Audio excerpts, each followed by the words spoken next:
सहारनपुर थाना सदर बाजार स्वाट सर्विस लॉन्च की संयुक्त पुलिस टीम द्वारा फरार चल रहे 50,000 रुपये की इनामी हिस्ट्री सीटर अभियुक्त वसीम उर्फ मॉडल को किया गिरफ्तार। सहारनपुर वरिष्ठ पुलिस अधीक्षक द्वारा तत्काल घटना का संज्ञान लेकर फरार अभियुक्त पर 50,000 रुपये का इनाम घोषित कर अभियुक्त की गिरफ्तारी हेतु आदेश निर्देश दिए गए। आदेश के अनुपालन में पुलिस अधीक्षक नगर क्षेत्राधिकारी नगर द्वितीय के निकट पर्यवेक्षण में अभियुक्त की गिरफ्तारी हेतु थाना सदर बाजार प्रभारी स्वाट टीम के नेतृत्व में 23/11/24 को मुखबिर की सूचना पर थाना सदर बाजार स्वाट सर्विस लॉन्च टीम द्वारा फरार चल रहे 50,000 रुपये इनामी अभियुक्त वसीम उर्फ मॉडल पुत्र मोबिन निवासी खान आलमपुरा थाना जनकपुरी को थाना सत्यवादी जनपद उड़ीसा राज्य से गिरफ्तार किया। गिरफ्तार अभियुक्त को माननीय न्यायालय की ट्रांजिट रिमांड पर सुकृत कराकर जनपद सहारनपुर लाया गया। अभियुक्त वसीम उर्फ मॉडल ने पूछताछ में बताया कि मैं थाना मंडी से हत्या के मुकदमे में जिला कारागार में बंद था। मुझे इस मुकदमे में सजा होने वाली थी।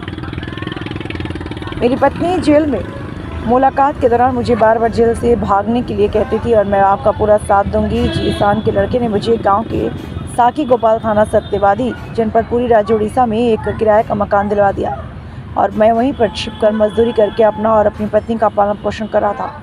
अभियुक्त के विरुद्ध अन्य आवश्यक विधिक कार्रवाई कर माननीय न्यायालय के समक्ष पेश किया जा रहा है। ये अभियुक्त जिसका नाम वसीम उर्फ जॉन मॉडल है, ये खान आलमपुरा का निवासी है और थाना जनकपुरी का एसपी शीटर भी है।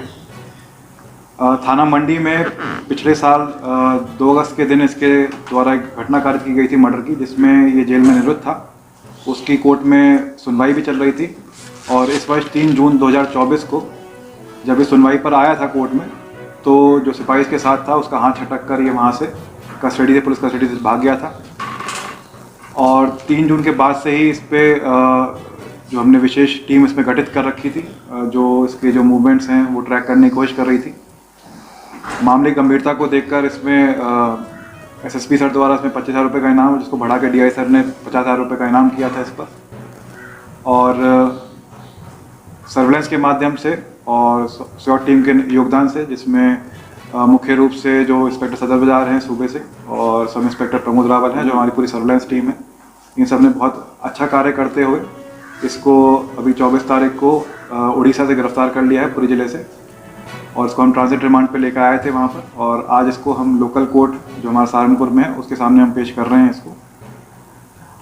जब इससे पूछताछ की गई थी पुलिस द्वारा, तो पुलिस ने घटना इस तरह बताई है कि ये जो पूरी प्लानिंग थी कोर्ट से और जेल से भागने की, ये इसके दिमाग में तब आई थी जब इसको लग रहा था कि इस पे जो आजीवन कारावास का पूरे आसार बन रहे हैं इस केस में, जिसकी सुनवाई चल रही है। और तभी इसने अपने भाई जो टीपू और एक जीशान इसका साथी है, जो 2011 में इसको जेल में मिला था, रहने वाला मुख्य रूप से ये कैराना शामली का है। इन सब लोगों ने ये प्लानिंग बनाई थी और इस प्लानिंग के तहत टीपू इसको उस दिन जब कोर्ट में मिलने आया था 3 तारीख को, तब उसी की स्कूटी से लेकर वहाँ से भागा था। उसके बाद इसने इसको हबीबगढ़ छोड़ा था। हबीबगढ़ से ये किसी न किसी पब्लिक वाहनों से कैराना पहुँचा। कैराना में करीब ये 17 से 18 दिन रहा और उसको पनाह देने वाला जिशान ही था। और उसके बाद जब पुलिस की निगरानी थोड़ी सतर्कता कम हुई, तो ये और इसकी पत्नी दोनों को ही लेकर जिशान उड़ीसा चला गया। उड़ीसा में इसने अपना एक ड्राइवरी का काम पकड़ लिया था और वहाँ पर ये छुपते छुपाते हुए रह रहा था। इसने अपने मोबाइल सब चेंज कर दिए थे और किसी भी तरह से इसने अपने जो रिश्तेदार हैं, घर वाले हैं, उनसे सभी संपर्क तोड़ दिए थे। लेकिन सर्वेलेंस ने बहुत अच्छा काम करते हुए इसमें हमने इसको ट्रैक डाउन किया है और इसको गिरफ्तार करके हम पेश कर रहे हैं। सर, पत्नी की क्या शुरू से ही टाइम पर कोई किसी तरह का क्लू नहीं मिल पाया था। पत्नी को छोड़ना भी एक स्ट्रैटेजी का पार्ट था, जो हमें पूरा भरोसा था कि पत्नी इससे संपर्क जरूर करेगी और तब इसका पकड़ना हमारे लिए आसान हो सकता है। उसी स्ट्रैटेजी के तहत उसको छोड़ा गया था। और